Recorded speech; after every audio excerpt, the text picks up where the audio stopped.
লেখক, অ্যাক্টিভিস্ট ও রাজনৈতিক বিশ্লেষক পিনাকি ভট্টাচার্য বলেছেন, বিডিআর তদন্ত রিপোর্ট জমা দেওয়ার পরে আমার অনুমান অনেকেই গ্রেফতার হবেন। শুরুর দিকে সোহেল তাজ আর মুন্নি সাহাও থাকতে পারে। সোমবার রাতে ফেসবুক পোস্টে তিনি এসব কথা বলেন। পিনাকি অন্য আরেকটি পোস্টে বলেন, আমার অনুমান আরও যারা বিডিআর ইস্যুতে গ্রেফতার হতে পারে, মামুন, মঞ্জুরুল আহসান বুলবুল।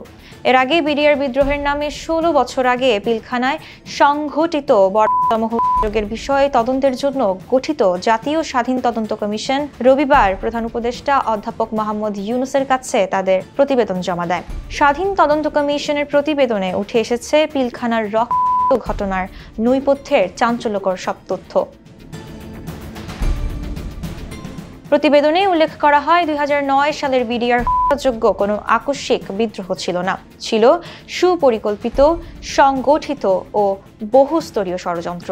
শুধু অভ্যন্তরীণ নয়, এই ঘটনায় ছিল শেখ হাসিনা সহ আওয়ামী লীগের উচ্চ পর্যায়ের নেতাদের প্রত্যক্ষ ভূমিকা এবং ভারতের সম্পৃক্ততা। নিরাপত্তা বিশ্লেষকদের মতে, দীর্ঘ সময় পরে হলেও তদন্ত প্রতিবেদনে পিলখানা হত্যাযজ্ঞের আসল ঘটনা উঠে এসেছে। তারা বলছেন, এই হত্যাযজ্ঞের নৈপথ্যে বাংলাদেশ সেনাবাহিনীকে দুর্বল করে দেওয়া ছিল ভারতের প্রধান টার্গেট। এছাড়া শেখ হাসিনার লক্ষ্য ছিল যে কোনো মূল্যে ক্ষমতাকে দীর্ঘস্থায়ী করা।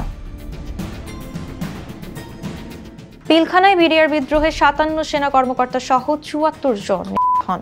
অন্তর্বর্তী সরকার দায়িত্ব নেওয়ার পর পুনঃ তদন্তের দাবি ওঠায় গত 24শে ডিসেম্বর। সরকার জাতীয় স্বাধীন তদন্ত কমিশন গঠন করে। সাক্ষ্যদাতাদের মধ্যে নিহতদের পরিবার, রাজনৈতিক নেতা, বেসামরিক সামরিক কর্মকর্তা, পুলিশ সদস্য, সাবেক ও বর্তমান বিডিআর বিজিবি সদস্য, কারাবন্দী ব্যক্তি ও 3 জন সাংবাদিকও ছিলেন।